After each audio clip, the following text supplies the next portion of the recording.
Faire des économies sans rien changer à son mode de vie? On en rêve tous. Et c'est possible en suivant ces 5 conseils. Et surtout, reste jusqu'à la fin de la vidéo car je vais te donner un 6e conseil en bonus. Ça t'intéresse? Ne bouge pas!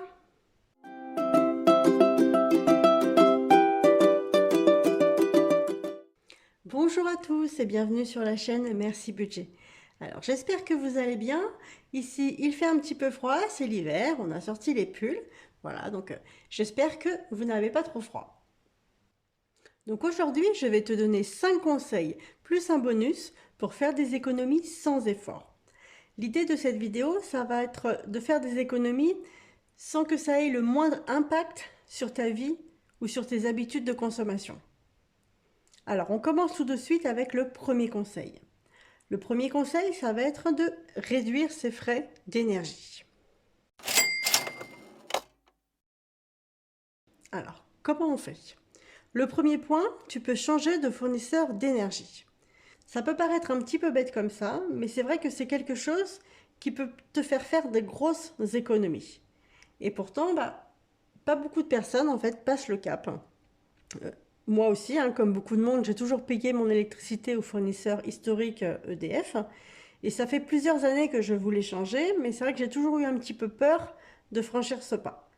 Et puis j'ai fini par me lancer et je me rends compte au final que j'aurais dû le faire bien plus tôt. Alors je vais t'expliquer pourquoi j'ai bien fait et comment toi aussi tu peux faire des économies. Alors pourquoi j'ai bien fait? Là c'est simple, je vais t'annoncer des chiffres qui parlent d'eux-mêmes. J'économise plus de 200 € par an sans rien changer. Donc je pense qu'il n'y a rien d'autre à ajouter. 200 € par an, je pense que personne crache dessus. Donc je vais t'expliquer tout de suite comment tu peux faire ces économies. Quelle est la marche à suivre? Donc sur Internet, tu vas trouver beaucoup de comparateurs. Je ne vais pas te faire l'affront de te dire comment faire une recherche sur Google. Tu vas sur un comparateur et ensuite il faut rentrer quelques informations, comme par exemple la puissance de ton compteur, la tarification, la consommation annuelle. Alors pour ma part, j'ai noté 9 kVA, c'était la puissance de mon compteur. Je suis en tarification de base et ma consommation annuelle est de 6246 kWh. Voilà. Alors à partir de tes informations, le comparateur pourra te dire quelles sont les offres qui sont les plus appropriées pour toi. Alors moi à l'époque, je suis passée chez Total Direct Energy. Ce fournisseur me permettait de faire 180 € d'économie par an à peu près. Alors juste petite précision, à l'heure actuelle, avec la hausse des prix de l'énergie, les fournisseurs ont changé leurs offres pour s'adapter au contexte actuel que vous connaissez tous. Et Total Direct Energy, qui à l'époque était très compétitif, ne l'est peut-être plus. De toute façon, c'est aussi en fonction du foyer, du nombre de personnes dans le foyer, de la consommation. Et donc, il faut bien regarder le comparateur pour savoir quelle est l'offre qui est plus adaptée pour toi. Comme je dis, ce qui est valable pour ton voisin ne l'est pas forcément pour toi. Et c'est ça dans tous les domaines, sans exception. Les avantages de changer de fournisseur. Il n'y a aucun engagement de durée pour le client, donc pour toi. Tu peux partir quand tu veux et où tu veux. En revanche, le fournisseur nous garantit un tarif pendant toute la durée du contrat. Il faut savoir que si par la suite tu veux retourner chez EDF, il n'y a pas de souci, on peut changer autant de fois qu'on veut. Il n'y a aucun frais de souscription ni de résiliation, c'est gratuit. Aussi, il n'y a aucune coupure d'énergie, on ne s'en rend même pas compte et ça se fait tout seul, très vite. Il n'y a pas besoin de faire venir un technicien, il y a juste à souscrire auprès du nouveau fournisseur et c'est lui qui va s'occuper de tout. Alors, tout ça, je parle pour les personnes qui ont un compteur Linky, attention, si ce n'est pas le cas, il peut y avoir des frais, il faut se renseigner. Donc vraiment, tu peux économiser sur ton énergie, que ce soit sur l'électricité ou sur le gaz. Là, je parle pour l'électricité, mais pour le gaz, c'est exactement la même chose. Pense à bien faire tes recherches pour voir si tu ne peux pas trouver moins cher ailleurs. Autre point qui est important, tu dois vérifier que la puissance de ton compteur est bien adapté à ta consommation. Alors, qu'est-ce que la puissance? Il s'agit en fait de la quantité d'électricité qu'il est possible d'utiliser à un instant T. Alors, cela se mesure en kilovolts-ampères, on dit kVA, et en fonction du moment de ta journée, des jours, de certains mois, tu n'as pas toujours la même consommation. La puissance de maximum, en fait, la puissance de ton compteur, c'est quand tu vas vouloir utiliser en même temps, par exemple, tes radiateurs électriques, ta plaque de cuisson, ton sèche-cheveux, ton fer à repasser, enfin bref. C'est l'utilisation de tous tes appareils électriques en même temps. Donc si tu as un compteur de 6 kVA, 6 kVA, cela signifie que ton compteur pourra délivrer au maximum 6 kVA. Donc en matière d'économie, il faut savoir que plus la puissance de ton compteur sera élevée, et plus ton abonnement coûtera cher, et plus le prix de ton électricité coûtera cher aussi. Il faut donc que ton compteur soit le plus adapté possible à ta consommation. Par exemple, j'ai regardé chez un fournisseur d'énergie les prix au 1er janvier 2023. Et donc si tu as un compteur de 9 kVA, ça te coûtera 14,18 € par mois. Et si tu passes à un compteur de 6 kVA, ça te coûtera 11,36 € par mois. Donc ça fait quand même une économie de presque 34 € par an, juste pour le changement de puissance. Et juste pour l'abonnement, qui se fait en règle générale gratuitement et facilement, si tu as un compteur Linky, je le répète. Mais donc ça c'est juste pour le changement au niveau de la puissance et donc juste au niveau de l'abonnement, puisqu'ensuite le prix de l'électricité est modifié aussi. Alors comment savoir de quelle puissance tu as besoin? Donc en règle générale, si tu vas sur le site internet de ton fournisseur d'électricité ou sur ton application, tu peux voir à quel moment sont tes pics de consommation et quel est le maximum de puissance dont tu as besoin. Tu peux aussi appeler ton fournisseur d'énergie pour qu'il te dise la puissance maximum que tu utilises. Ou sinon, tu peux regarder combien consomme chaque appareil et les additionner. On peut voir donc la puissance sur les appareils ou sur les notices. C'est le fameux classement A, A+, B, etc. Tu peux aussi acheter un appareil pour mesurer la puissance. Et en gros, pour un compteur de 6 kVA, tes appareils ne doivent pas dépasser 6000 watts en marche lorsqu'on les utilise en simultané. Donc c'est cette puissance un maximum qu'il faut regarder, puisque si tu ne dépasses pas un certain niveau, ça ne sert à rien d'avoir un compteur plus performant. Moi je me suis rendu compte par exemple que la puissance de mon compteur était trop élevée par rapport à ma consommation maximum. Le maximum que j'ai atteint dernièrement c'était 5,46 kVA, c'était en fin d'année. Sinon en général toute l'année je suis en dessous des 5 kVA, ou juste un tout petit peu plus. Et donc j'avais un compteur de 9 kVA et je suis passée à 6 kVA. Et donc le montant de mon abonnement est moins élevé, le prix de mon électricité aussi. Et j'économise plus de 30 € par an sans rien changer. Et si je venais à dépasser, il n'y a rien de grave puisque les compteurs disposent d'une tolérance qui permette un léger dépassement. Alors bien sûr, si c'est trop souvent, il faudra augmenter la puissance du compteur ou éteindre un appareil électrique. Sinon, le disjoncteur aura tendance à sauter. Alors, en règle générale, un compteur de 9 kVA est nécessaire lorsque la maison fait plus de 100 mètres carrés et est chauffée entièrement à l'électrique. Voilà, ça te donne un petit peu une idée. Autre point important, tu dois vérifier que la tarification est bien adaptée à ton mode de vie. Alors, je pense que tu dois savoir qu'il existe plusieurs tarifications. Il y a la tarification de base, où le tarif reste identique tout le temps. Tu peux prendre l'option heure creuse, qui te permet de bénéficier en fait d'un tarif très bas à certaines heures. Et puis, il existe d'autres tarifs encore. Donc là, tu vas me dire, mais pourquoi ne pas prendre l'option heure creuse, puisque à certains moments, le tarif est très bas? Eh bien, tout simplement parce que cette option n'est pas forcément valable pour toi. En fait, ce qu'il faut savoir, c'est que quand on prend l'option heure creuse, effectivement, pendant les heures creuses, qui en général sont la nuit, tu payeras ton électricité moins cher. mais que pendant toutes les autres heures, tu payeras ton électricité plus cher que si tu étais en tarif de base. Et ça, c'est vrai qu'on ne le sait pas toujours. Et pareil, ton abonnement ne sera pas non plus au même prix si tu es en tarif de base ou si tu prends l'option heure creuse.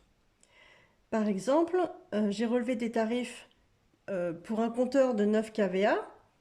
Pour le tarif de base, le compteur est à 14,18 € par mois. Et si tu prends l'option heure creuse, le prix du compteur passe à 15,26 € par mois. Alors, il n'y a pas une énorme différence, tu vas me dire, oui, ça c'est sûr. Maintenant, additionner tous les mois, tous les ans, sur une longue période, à ça, tu rajoutes le prix de l'électricité qui peut être plus cher en fonction de l'heure où tu l'utilises. Et ça peut faire quand même une grande différence.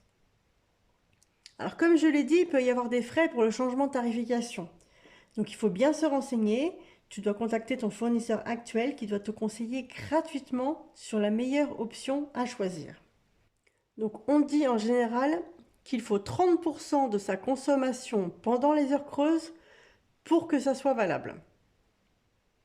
Voilà, donc c'est vrai qu'on aura tendance à dire en fait qu'il faut prendre un compteur heure creuse, heure pleine, parce que ça fait penser tout simplement qu'on va faire des économies, mais c'est vrai que c'est pas forcément le cas. Je pense que c'est quelque chose qu'il faut étudier pour chaque foyer.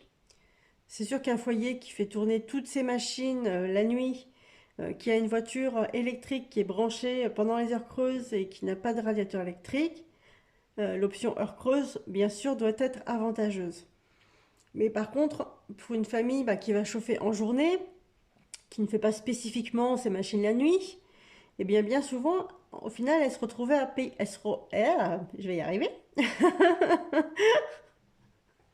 Bien souvent, elle se retrouvera à payer plus cher que si elle avait pris le tarif de base.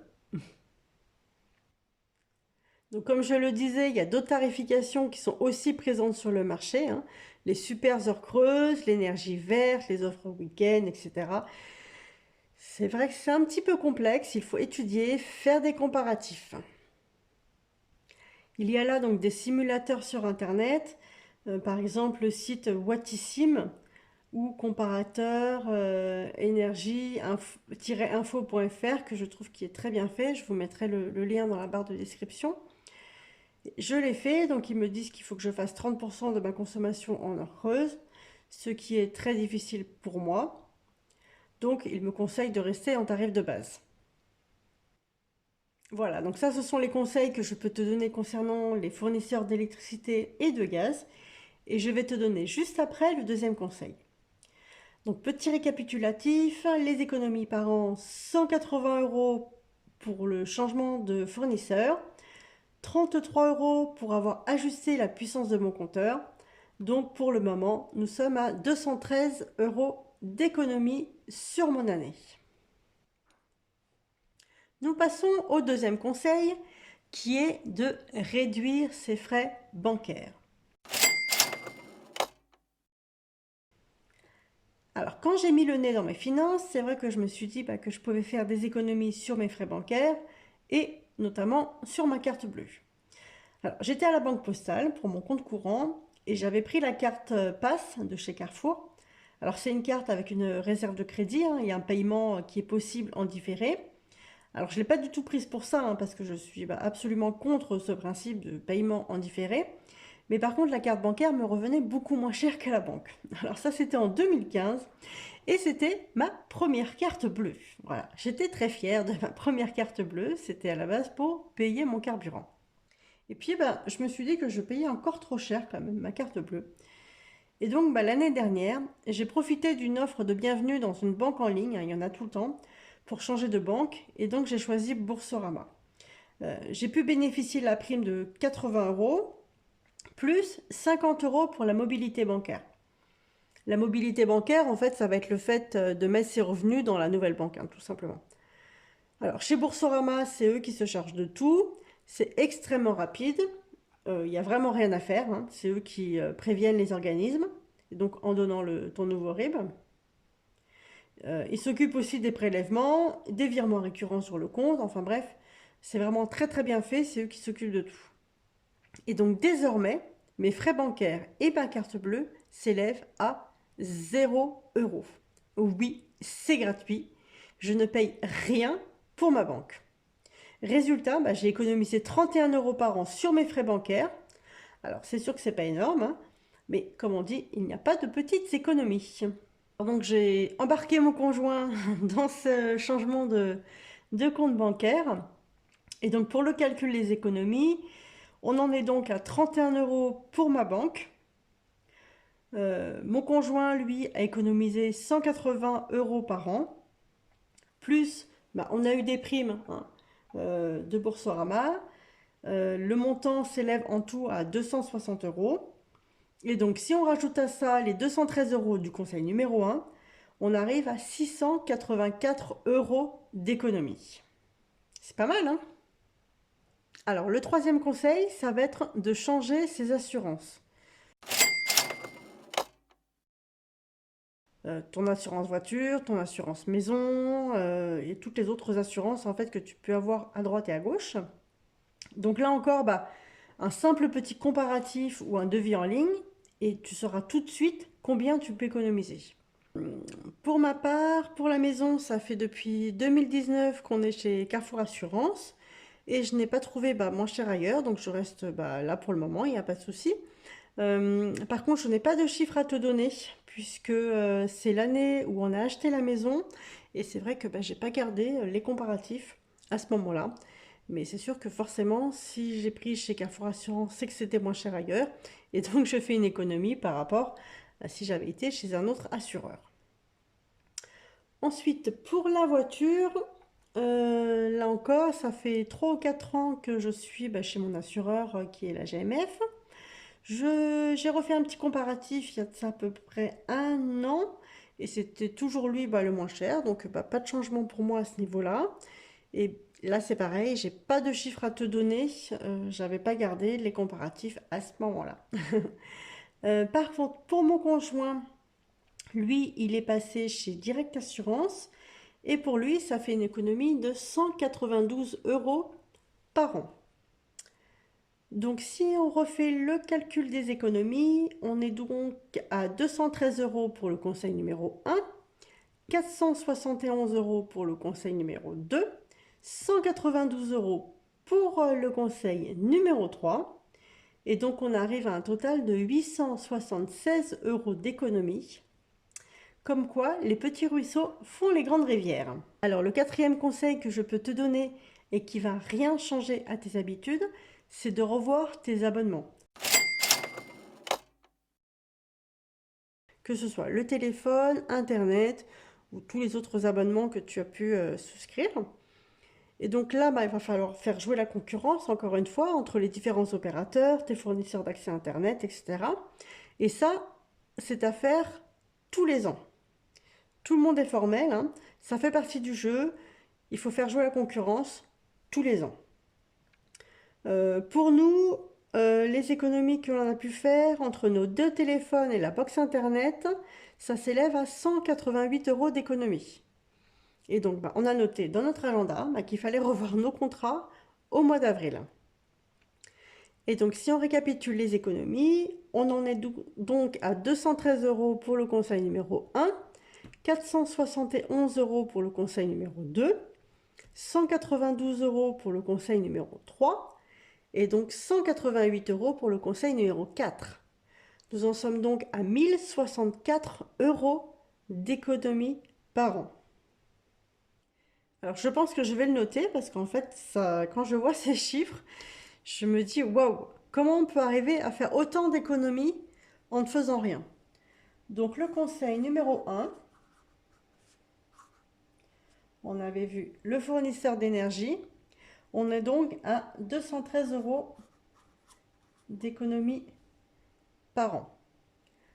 Le deuxième conseil, conseil numéro 2, qui était donc de changer de banque, on est à 471 € d'économie.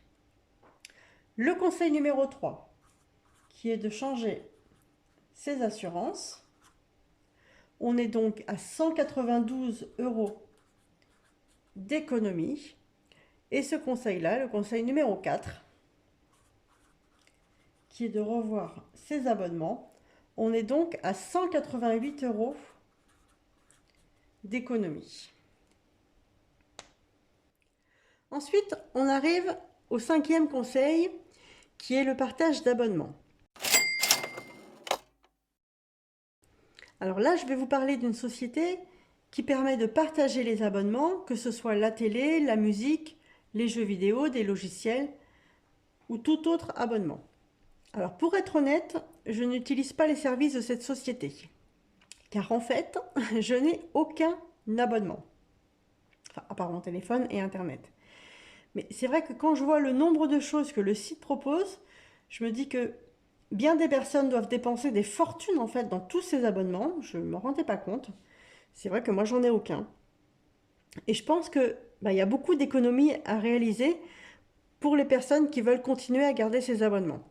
Alors, allez jeter un coup d'œil sur le site. Et donc là, vous verrez qu'il est possible de partager avec plein d'autres personnes des abonnements. C'est hallucinant, toutes les économies qu'on peut faire.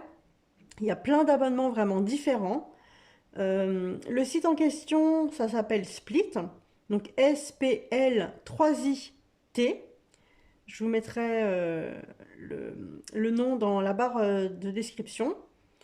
Alors juste une petite chose, par contre, en faisant des recherches, c'est vrai que ça peut poser des problèmes en fait, des soucis de sécurité si on partage avec des inconnus nos abonnements. Et donc, moi, ce que je peux vous conseiller, c'est de partager simplement vos abonnements avec vos proches, votre famille, vos amis, etc. Je pense qu'il y a déjà pas mal de monde autour de vous. Et donc, là, vous pourrez partager vos abonnements sans souci et faire beaucoup d'économies. Donc là, il n'y a pas d'économie pour moi, hein, puisque comme je vous disais, j'ai pas d'abonnement. Mais je pense que pour beaucoup de personnes, on peut vraiment faire beaucoup d'économies. Donc le conseil numéro 5, pour moi, j'ai rien.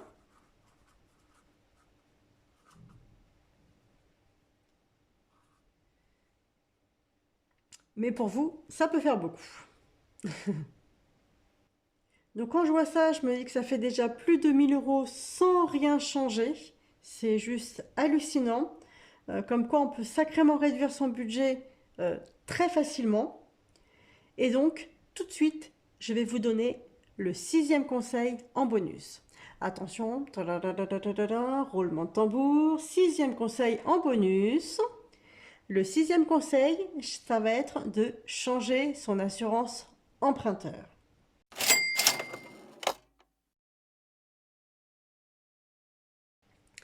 Alors ce conseil, ça concerne juste les propriétaires, hein, puisque c'est l'assurance emprunteur sur le prêt de la maison.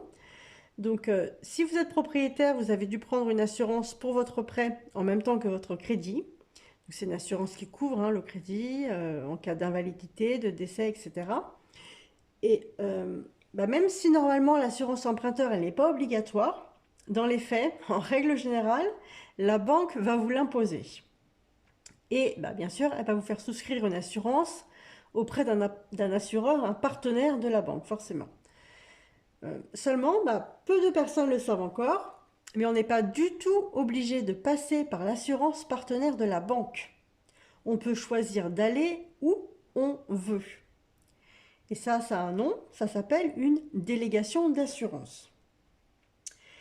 Et cette délégation d'assurance, elle va permettre de faire énormément d'économies d'argent. Alors, qui peut résilier son assurance? Depuis le 1er juin 2022, tous les emprunteurs qui souscrivent un contrat d'assurance de prêt immobilier peuvent changer à tout moment. Et depuis le 1er septembre 2022, tous les emprunteurs qui ont un contrat en cours peuvent également changer à tout moment leur assurance emprunteur sans attendre la date anniversaire de contrat. Avant, c'était le cas, il fallait attendre la date anniversaire. Maintenant, on peut le faire quand on veut. Juste par contre, il y a des conditions. Le contrat d'assurance, le nouveau contrat d'assurance emprunteur, il doit présenter en fait le même niveau de garantie ou de couverture à l'ancien contrat d'assurance de la banque. On ne peut pas diminuer son niveau de garantie. Si on avait pris 100% sur chaque personne, il faut que ça soit équivalent. Mais au final, vu les économies qu'on va faire, c'est pas forcément un problème. Il est dit qu'en moyenne, changer d'assurance de prêt permet de réaliser jusqu'à 50% d'économie. Je vous donne mon exemple. Avec l'assurance emprunteur de l'assurance, donc partenaire de la banque, on aurait dû payer 12 165 euros sur tout notre crédit. Avec la délégation d'assurance, on paye 4 662 euros. On fait quand même une économie de 7 500 euros. Je ne sais pas si vous vous rendez compte, mais enfin c'est quand même juste énorme. En plus, c'est la nouvelle assurance qui va se charger de tout. Normalement, c'est assez facile et rapide. Je vous cache pas que ma banque m'a mis des bâtons dans les roues et que le changement d'assurance a pris presque un an pour nous. Ma nouvelle assurance, elle a dû envoyer 5 ou 6 recommandés. Voilà, mais c'est quand même elle qui s'est chargée de tout. Et moi, à part fait quelques appels pour suivre le dossier, c'est vraiment la nouvelle assurance en fait qui s'est chargée de tout. Donc j'ai juste dû faire oui quelques appels pour savoir où en était le dossier. Et donc maintenant, on est passé donc à cette nouvelle assurance et on économise 7 500 euros sur tout notre prêt. Donc concrètement, tous les mois, on rembourse le prêt à la banque et on rembourse l'assurance de prêt à une délégation d'assurance. Ça nous fait une économie de 22 euros par mois et donc 264 euros par an. Donc le conseil numéro 6, on est à 264 euros par an. Si on additionne tout, ça nous fait un montant total de 1328 euros d'économie. Et tout ça sans rien changer à ses habitudes. Je ne sais pas si vous vous rendez compte, mais c'est juste énorme. Ces 1328 euros d'économie, ça va être comme ça tous les ans. Imaginez-vous, sur 5 ans, sur 10 ans. Et tout ça, je dirais sans forcément changer, sans changer ses habitudes et quasiment sans rien faire, à part quelques devis, quelques petites choses comme ça. Mais je pense que pour 1328 euros, ça vaut le coup de faire quelques petites recherches sur Google et de voir si on ne peut pas changer toutes ces choses-là. Donc c'est tout pour aujourd'hui. Si tu as aimé cette vidéo, tu n'hésites pas à mettre un petit j'aime. Et puis si tu veux pas louper les prochaines vidéos pour enfin prendre tes finances en main, pense à t'abonner et activer la petite cloche. Sur ce, je te dis à très vite. Bye!